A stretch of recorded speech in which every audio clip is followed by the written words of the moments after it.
ঈশ্বৰৰ প্ৰশংসা হওক।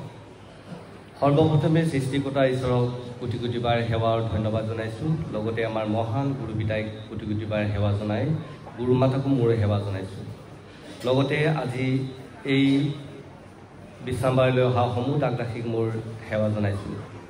মই প্ৰথমতে মোৰ জীৱনটো সাক্ষ্য হ'ল, প্ৰথমতে এজন মই সম্পূৰ্ণ মদাহী টাইপৰ মানুহ আছিলোঁ। মদ খাই যেতিয়া মটৰচাইকেল চলাওঁতে পৰি পেলাই মোৰ কঁকালৰ ৰাজহাড়ডাল সম্পূৰ্ণ 3টা ডিছ মোৰ ভাগি গুড়াগুড়ি হৈ গৈছিল। মই অসমৰ বহুত ঠাইত চিকিৎসা কৰিও কিন্তু ভাল নহ'লোঁ। পাছত গৈ মই পাটনাত মোৰ কঁকালৰ অপাৰেশ্যন কৰিলোঁ। অপাৰেশ্যন কৰাৰ পাছতো বহুত বছৰ মোৰ কঁকালৰ বিষত থাকিব নোৱাৰা হৈ আছিলোঁ। যেতিয়া মই প্ৰভু যীশুৰ এই যি পবিত্ৰ গৃহৰ মই শুভ সংবাদ পালোঁ, শুভ সংবাদ পাই মোৰ ভণ্টিৰ যোগেদি পাইছিলোঁ। ভণ্টিয়ে আগতে এই পবিত্ৰ গৃহলৈ আহিছিলে। ভণ্টিৰ যোগেদি যেতিয়া মই শুভ সংবাদটো পোৱাত মই পবিত্ৰ গৃহলৈ আহিলোঁ। এই বছৰ মই ফেব্ৰুৱাৰী 8 তাৰিখে আহিছিলোঁ 2024। যেতিয়া আহিয়ে মই গুৰু পিতাইক লগ কৰিলোঁ, গুৰু পিতাই তেতিয়াই আশ্বাস দিছিলে যে ভাল হ'ব তোমাৰ।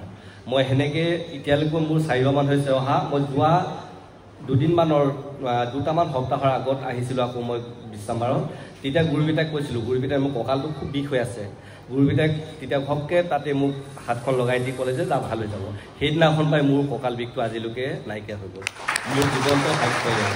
লগতে মোৰ 2টা ল'ৰা ছোৱালী আছে, সিহঁতেও যাতে পঢ়াৰ ক্ষেত্ৰত আগবাঢ়ি যাব পাৰে তাৰ বাবে মই মোৰ গুৰু পিতাইৰ পৰা আশীৰ্বাদ দি আছোঁ, প্ৰভু যীশুৰ পৰা মই আশীৰ্বাদ দি আছোঁ। মোৰ জীৱনটো সাক্ষ্য হৈ আহিল। অশেষ ধন্যবাদ।